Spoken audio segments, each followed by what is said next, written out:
up under these rules and this policing. Very, very worrying indeed. Absolutely, but we're moving on now because United Kingdom growth, yes, it's the size of our economy. Well, the growth in that has slowed down for the first 3 months of the new government.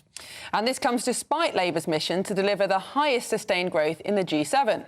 Well, earlier we spoke to the Chancellor, Rachel Reeves, and our political correspondent, Catherine Forster, asked, when will we start to see any economic growth at all? And when will people start to feel the effects of that growth? Well, here's what she had to say.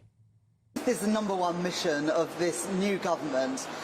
We want that growth to be felt more quickly by families up and down the country, which is why in our first week in government I set out an ambitious set of planning reforms and the creation of a national wealth fund.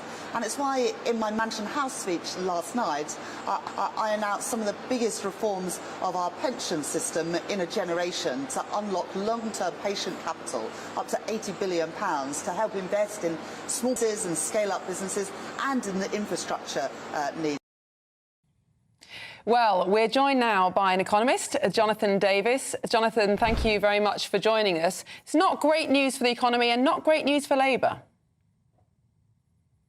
The economy is slowing. The economy has been slow for years.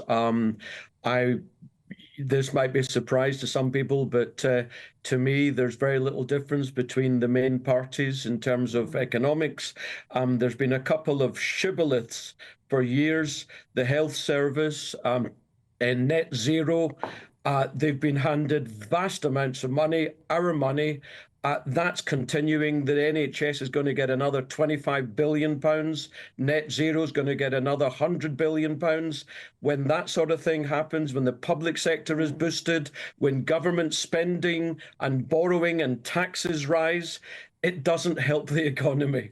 Of course, Jonathan, what the Labour Party might say is that they've been in office for just over 3 months or 4 months, and really they haven't had any time to take effect of any of their policies yet. So this is sort of still the same statute book that we saw under the previous government. Are you suggesting here that actually the sort of mood music or the words of politicians and expectations can feed into this sort of thing? No, I'm saying policies feed into this kind of thing, as well as global economics. What we will see over the next 6, 12, 24 months is slowing economic growth. I'm not predicting a recession, but rising inflation.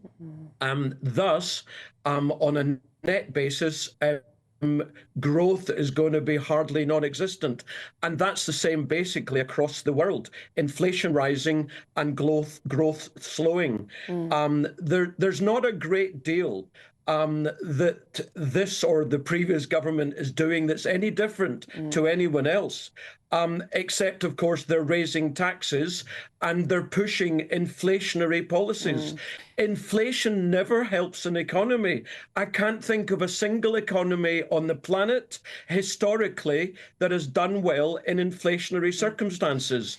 And inflation is going to rise and it's going to harm economic growth. Now, there will be winners. As I say, the health services, the public sector will do very well. So what's new? Net zero will do very well and anything associated. But I think there'll be big losers. I'm thinking the housing market, for example, with higher inflation, the expectation for much lower interest rates will be reduced. In other words, there won't be many interest rate cuts. Thus, housing will be negatively affected. And I think that will spill over to retail, which, in other words, is the ordinary man and woman in the street. Well, Jonathan, there will be winners and losers. Overall, there will be slower growth and higher inflation. And Jonathan, economists get worried about these GDP figures, GDP per capita, overall GDP. But as you say, to people at home, inflation is the most important metric. How much is a basket of goods going to cost? And you mentioned there's no difference between the major parties now. The one thing nobody's really talking about is the public debt and the amount that we're having to pay in tax just to service that debt. Do you see any sign of mainstream parties being concerned about the national debt? On the contrary, I see them continuing to want to borrow more to fund their favourite political sectors and areas that win them votes.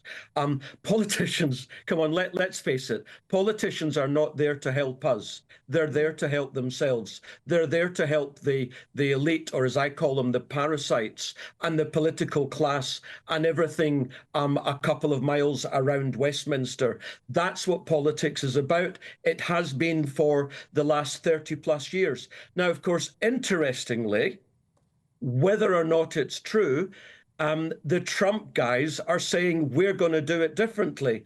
And if they do, then that will have a major positive effect on the global economy.